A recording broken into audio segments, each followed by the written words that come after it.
Let's return now to our coverage of the State Capture Inquiry's release of that first part of its report on graft in the government. Now, when Makhosi Khoza, Dr. Makhosi Khoza, gave her evidence at the State Capture Inquiry a few months ago, she detailed how she was scolded by some within her then party, the ANC, for questioning SAA chairperson Dudumieni, who this report has now implicated, and even suggested that she face criminal investigation for some of the deals that went on during her time at the helm of South African Airways.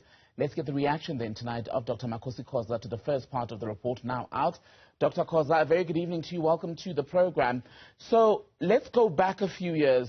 Your first encounter with Dudumieni, the now former SAA board chair, and when you say you realized that questioning her about the running of the national carrier would get you into trouble.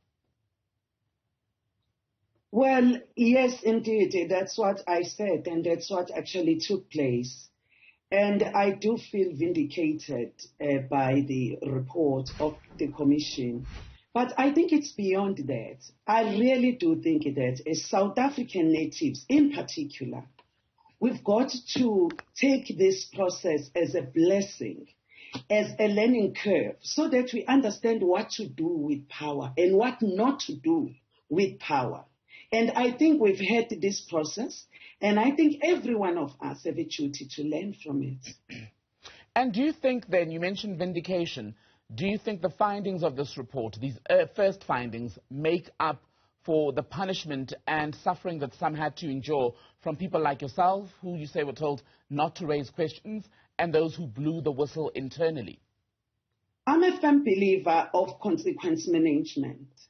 And I really do think that it's very important for those that are now found through this process to have committed wrongdoing, to face persecution and to face the mighty power of the law.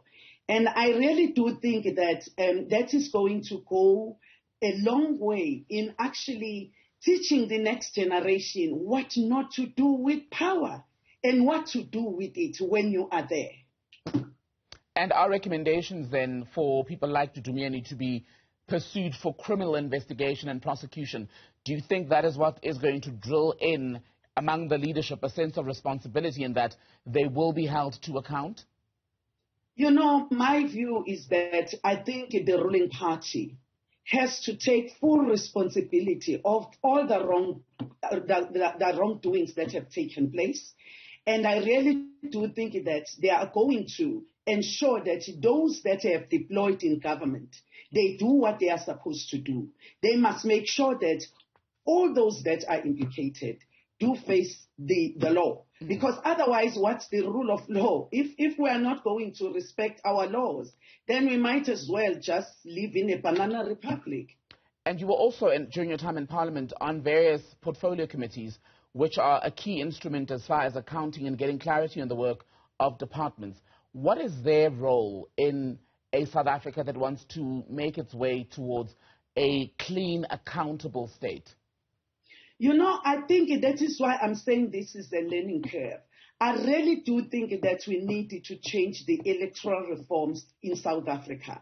Because for as long as you have individuals that are loyal to the party and not necessarily to the constitution and the people of South Africa, you will continue having a weakened oversight function. Look at what has just happened. I think even the universe is talking to us. We saw what happened in July last year, and there was no consequence for all those ministers that were responsible for the chaos that took place because of their inaction.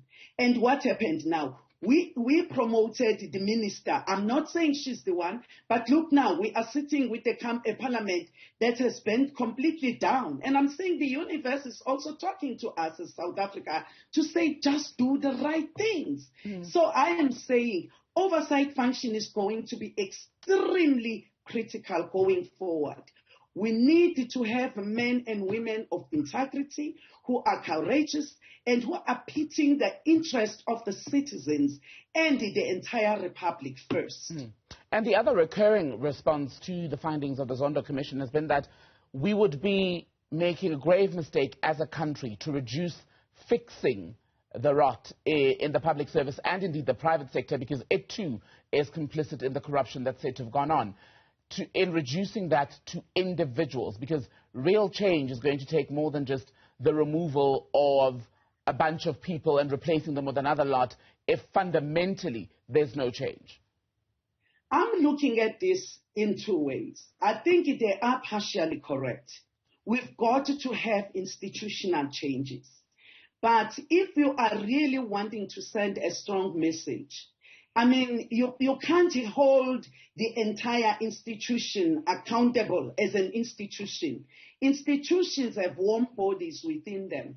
And these warm bodies are the ones that create the culture of the institution. So I am saying, in as much as I am saying that institutions must take full responsibility, but equally that individuals within those institutions have to be accountable and they must face consequences.